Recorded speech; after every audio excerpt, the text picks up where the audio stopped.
Hello, and welcome to the section on passive pressure. Passive pressure refers to the passive resistance of a soil wedge.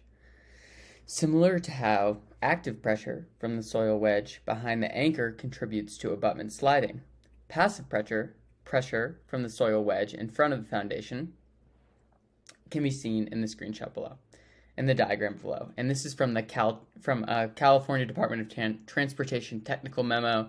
It's just a good diagram for showing passive pressure. And active pressure is always referring to the pressure that's contributing to overturning, contributing to sliding, and passive pressure is always referring to the pressure that is resisting that overturning or resisting that sliding, whatever it may be. And this diagram shows Rankine theory, Rankine's passive wedge. Another option would be to use Coulomb theory, but our beta value is actually negative. So here's this beta value from the passive pressure wedge. In this case, ours is negative, so we'll use the Rankine theory because this accounts for the negative beta value, where Coulomb theory does not, which would be another type of analysis. And the graphic below shows figure 4-6, or sorry, above shows figure 4-6 from the Caltrans technical memo, and that I'll show you is superimposed on an example situation from a suspended bridge site.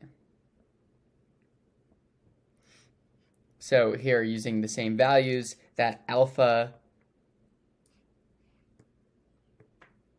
is going to be our failure plane, and that beta is going to be our slope angle. And for our EIA soil, we'll have our phi as 30 degrees. Now, this passive pressure, before we get started, it's worth noting that this passive pressure is a worst case scenario analysis. So currently the EIA bridge program does not recommend using passive pressure resistance to aid in your sliding analysis. Although the name implies otherwise, passive pressure isn't, let's say, activated unless some movement occurs engaging this wedge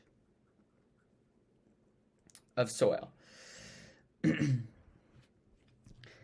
And the soil resists forces by a combination of the actual weight of the wedge and soil shear resistance, or the resistance to shearing along this line, the failure plane. And I forgot to mention, we'll also assume this EIA soil, so our gamma is going to be 1800 kilograms per meters cubed.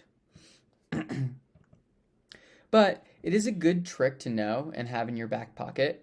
There's a large chance that during construction, or if there is a large change during construction or the design process, you can feel free to consult with your DEIC in order to include this in your capacity if it becomes absolutely necessary because of that change or because of a certain situation during the design process.